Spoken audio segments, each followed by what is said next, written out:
What up, guys? Banana Owns here, bringing you part 15 of my Skyward Sword Let's Play. And this is the final episode in which we are in the Earth Dungeon. And this is the boss, and it's a pretty cool boss. It's very typical Zelda, where you use basically the item you get in the dungeon to defeat the boss. And, well, it's a pretty fun boss fight. It's a very rolly, turny guy. And it's really cool. But anyway, I'm still getting over the excitement of Wind Waker HD. I just oh man, it's gonna be so good. It's gonna be so good. I actually, speaking of which, I recently made a new game purchase on Amazon. I bought the Devil May Cry HD collection for $17, and that includes tax and shipping. So I'm very happy about that. I'll get that very shortly. But I'm looking forward to playing that because I own Devil May Cry 3 for PlayStation 2, but I never really played it as much. I think I played up to Cerberus, the boss. And I think that's about as far as I got in Devil May Cry 3. But I own Devil May Cry 4 for Xbox 360. But I'm very excited to actually play all the Devil May Cry games, except for Devil May Cry 2, because I hear that's a piece of shit, at least compared to the other games. But I'm very excited to get the game and to actually experience Devil May Cry games, especially since I got 3 games for so cheap. And I think that was a great deal, and I'm very happy with my purchase there. And I also, I have to say, I bought a Kermit the Frog life story book, where it's like a Kermit the Frog book, like kind of like a biography slash like philosophy book written by Kermit the Frog, and it looks awesome, and I got it for like $4, so I'm very excited about that. Kermit the Frog here saying, we're watching Banana Owns play fucking Skyward Sword. Yeah. Pretty awesome. Watch him fucking suck and get hit in the face by a giant ball. But yeah, I do an okay Kermit the Frog impression. I'm looking forward to playing Devil May Cry HD because I really want to play the new game that came out. I just lack the funds, and hopefully I will acquire more money soon, and my job will start up again very shortly. We'll start up in March, so I'll actually have money again, and hopefully I can do Let's Plays of certain games. Not every game I play, but hopefully I'll use the experience of doing this game to make my other ones better. But anyway, this boss battle, it's really easy. I kind of just forgot how to face him, but once you figure it out, I think this is one of my favorite bosses to face in the boss rush mode, just for how easy, because you just basically just throw bombs and then attack the eye. And at the top of the slope here are a bunch of bomb flowers, and the actual boss can't go past a certain point on the slope because there are bombs on there, which he explodes and it sends it back down. So you can just run up here, just avoid projectiles, and there's quite a lot of parts up here actually. But you just avoid projectiles and just go grab some more bombs when you need them. Once you get very seasoned at this, this boss battle will last like 2 minutes at most. But it's really cool, and fucking Girahim is a fucking bastard. Because he's just creepy looking. I don't know. Just creepy things, well, generally scare me, and especially in video games, creepy guys are never good guys. And I suppose that's a good lesson for real life as well. If someone's creepy, chances are they're probably not cool. I don't imagine everyone's like a serial killer or anything, but if you look creepy in real life, chances are there is a reason for that. I know that's a very harsh generalization to a lot of creepy looking people, but for instance, not all people with mustaches are pedophiles, but almost all pedophiles have mustaches. It just works that way. That's a very interesting topic indeed to talk about creepy people. It's a very sociological topic. I wonder if people have done studies like that, like, I don't know, I'm getting off on some random tangent, I have no idea what I'm talking about.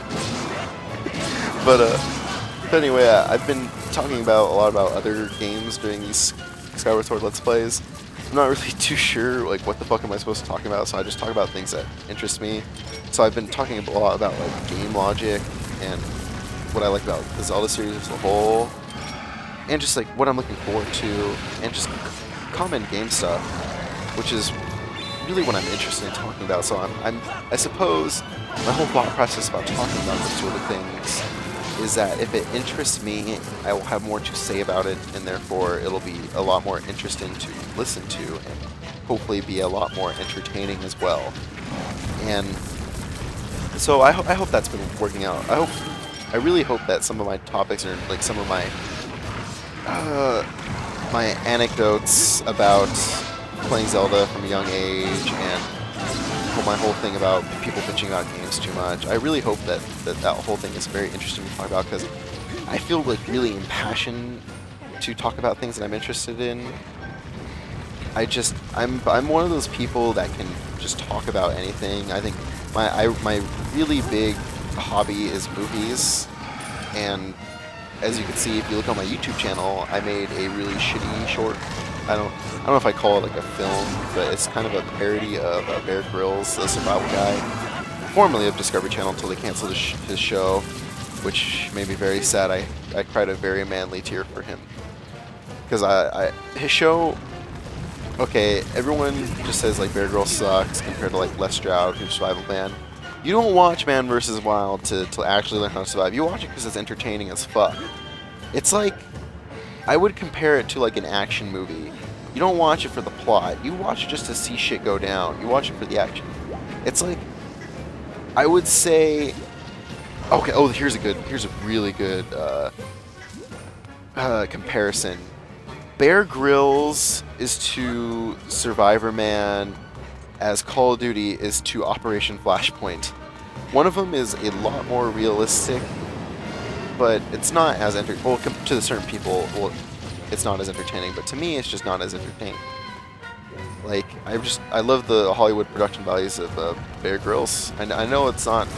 If anyone believes it's fucking, if Man vs. Wild is real, you need to be fucking shot in the face, because you were a pox on humanity for believing it was real, even before they had to put the disclaimer before the TV shows.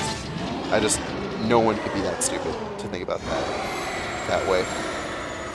And I'm going to tie this into Zelda right now, but I'm Bear Grylls, showing you how to defeat that monster volcanic circly boss.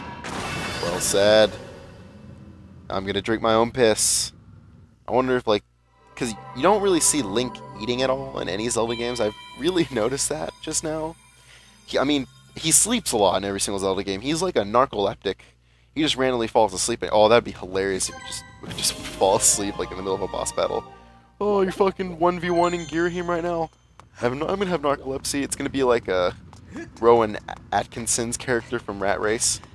I know that's a good reference, by the way. But I know that's a very good reference to Rat Race, but I think it's like the only prolific movie character that I know that has narcolepsy.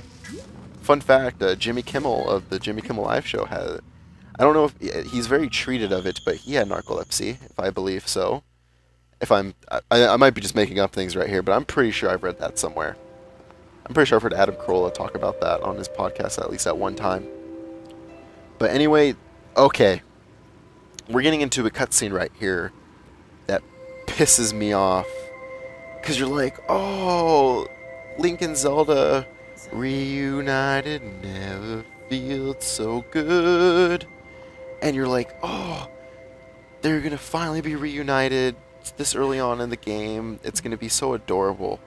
But this bitch right here, this fucking cunt, just fucking goddamn just kills the moment. I'm waiting for a specific piece of dialogue to come up right now, and it just pisses me off to no extent. Especially just one dungeon later, you're already showing her up. You fucking Impa, you cunt. You fucking asshole. Just fuck you, Impa. Fuck you, indeed. I'm giving a middle finger to my goddamn laptop screen right now as I'm recording this. Just, god damn it, Impa. You are such a fucking bitch. And then, oh, with a fucking creepy ass eye as well. I forgot about the eye. Just just look at this dialogue here. It took you too long to get here. The goddess is mistaken a torch of heroes. If your failure is an indication you can't protect the goddess, so you just leave her fucking alone. Just, fuck you, you bitch. Like, do my words. You know what? I suppose that is thinking about it. It's a really good story mechanic by Nintendo, because I'm actually very pissed off reading it. And just when you read the dialogue itself, it's like, do my words anger you? Because, well, they do. They do. It just makes you feel like you're not good enough, and it just shows like an actual progression of Link to a hero status in this game, which I really, really enjoy. You see him basically leave the Knight Academy and kind of learn as he goes along. Whereas something like an Ocarina of Time, it's you just basically do the 3 dungeons and then you become an adult, and there really is not too much of a progression there. I think this game has a Wind Waker style progression where you gradually become the hero that you're meant to be, and I absolutely love stories like that. They just feel so nice, and they're so just epic, and just they inspire you. And I suppose I really enjoy the story of this game for that reason. Just the story of this game is absolutely great. It's not as dark and as symbolic as Majora's Mask, which probably has the best story in any Zelda game. But this story is at least, it's a very close second, because you actually care, you give a shit. It's not just rescuing Zelda. Zelda is your Zelda. It's your childhood friend. There is motive. As a player, you want to rescue Zelda because these characters have a past connection. It's just so freaking gripping, and there's no voice acting at all. It just shows you how gripping it is without voice acting, and you're just reading this dialogue through these text boxes, and you're just viewing it through the actions of the characters. And any game that can give you a story that's that engrossing just through these factors alone, it's doing a great job at storytelling. I would like voice acting, however, but just how amazing. And that Nintendo, they're like masters of making these games like gripping. Even Twilight Princess had a pretty dark story that likes you. I know, like, not a lot of people think of the Zelda stories as too... It's not like a Mass Effect status where it's like really, really central to the plot. They all kind of differ in their own ways, but a lot of them really do have a great story, and I really enjoy them for that reason. Well, anyway, we're done talking about Zelda stories, and that'll conclude this part of this video. Stay tuned. Next week we go to the Lanayru region, and I think it'll take like 2 hours to play that, so there's gonna be some long episodes next week. Well, anyway, see you later, guys.